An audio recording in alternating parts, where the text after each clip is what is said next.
Hello everyone, my name is Alex Bartkowiak. I'm a doctor of chiropractic and the clinical director of Health HQ here in sunny Southsea.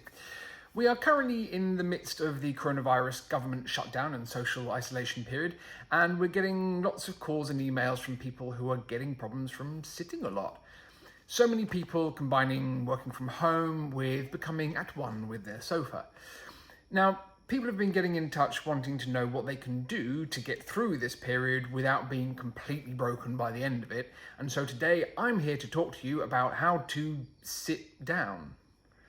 So, are you sitting comfortably? Then I'll begin. Now, as a chiropractor, I get asked about sitting posture a lot. And usually, even when I'm not asked about it, I have to talk to patients about it anyway, because the majority of complaints that walk and hobble through my clinic door have their foundation in this very issue.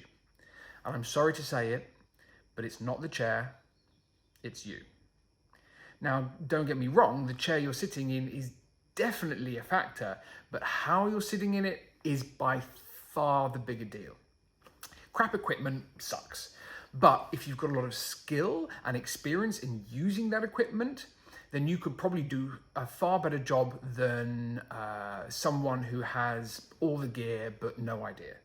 For example, if you gave a talented pianist an old pub piano, he could still probably do amazing things with it. Whereas if you gave me a beautiful 9-foot concert Steinway Grand, then I'm still only going to be able to play chopsticks badly. So the outcome is far more dependent on the skill of the user than the quality of the equipment. So what I want to do is give you them mad skills to make sure that whatever and you're sitting on and wherever and whenever, whether it be desk, car, sofa, that you are able to use whatever you've got to sit on in the best way possible every time. So, what equipment do you need and how is the best way to use it? So first, obviously, you need a chair. It doesn't have to be an all singing or dancing chair. It needs a flat bit that should be parallel to the floor. It shouldn't tilt, but up and down is helpful. It also needs an upright bit at the back, because otherwise it's a stool. Chairs have an upright bit at the back, so you can lean back against it and use the back of the chair to support your back. And you should be using it. If you can change the angle of the back support, then reclined about 10-20 degrees is ideal. Please, please don't sit on stools, on those big gym balls, or those mad kneeling stool things. Well, you can, but only if you're not going to be using them for more than about 10 minutes out of every hour. Back to the chair. Do you need lumbar support? Ideally, yes, but the chair doesn't need to have lumbar support built in. You can just roll up a tea towel, a hand towel, and then just stick it down the back of your belt line. And remember, that support should be there to support the curve, not enforce the curve. Armrests? No. These cause so many problems. Get rid of them if you can.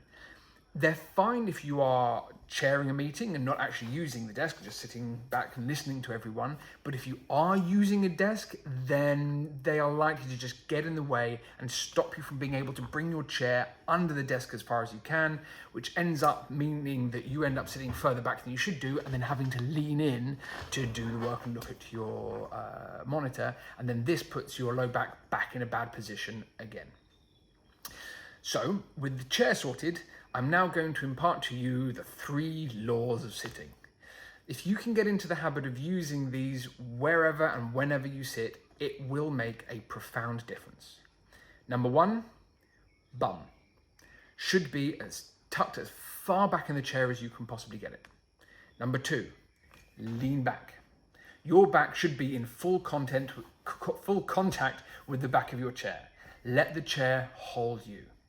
Number 3, your shoulders should be back behind your hips, always. Don't round, don't lean. Those are the three main things to keep in mind whenever and wherever you're sitting. Get those three things right and you're not going to go too far wrong. Now, for those extra keen beans out there looking for some extra credit, here is the top level stuff. Just to warn you, anyone who uses a laptop a lot is about to get picked on a bit. Fair warning. So 1, use as few screens as you possibly can. Your screen should also be as close to the middle of the desk as possible. If it's too far back, then you will end up leaning in and to view what's on the screen more. If you keep it in the middle of the desk, then it will actually help to keep you back in the chair a bit more. Don't worry about your eyesight. If you've got it too close, you will know and you will end up wanting to move it back a little bit back a bit further. That's absolutely fine. However, if you put it too far back, you are going to lean in so you're too close for your eyes anyway. So get it in the right place to start with. If you're using a laptop, raise the monitor up. Keep it about eye level. Stick it on a box or some books, get a stand for it, even a couple of reams of paper, anything to bring that monitor up, because otherwise if you don't and you use it at desk level, you will end up bringing your head forward and crane, and it'll be bad for your neck as well. You want to keep your head up and chin back and tucked like a ballerina. Next, if you're using a laptop, use a separate keyboard and mouse. They are too cheap and too useful not to use one. Those people of you who are currently using the ones built into your laptop, you run such a risk of it ruining your posture and pulling you forward. Please use something separate. Also, keep your keyboard and mouse close to you. Don't end up reaching for that runaway mouse. Again, it will ruin your good posture. So, obviously, guys, don't sit or slouch or slump. Ladies, no perching on the edge of the chair or trying to hold yourself bolt upright with no contact with the back of the chair. Sit back, lean back, let it hold you. And finally, don't sit for too long. Even if you are sitting with perfect posture, if you're sitting for too long, then you are still going to stiffen up. You need to make sure that you get up and move your whole body every hour that you're sitting. Whenever, wherever. Whether you are at work, at home, desk, sofa, or car. If you're on long journeys, you still need to make sure that every hour you pull over somewhere safe, get out, and move. It doesn't take long. There should be a post from me on a really quick, a very, very effective way of keeping mobile around here somewhere. Get it, have a look, it will help.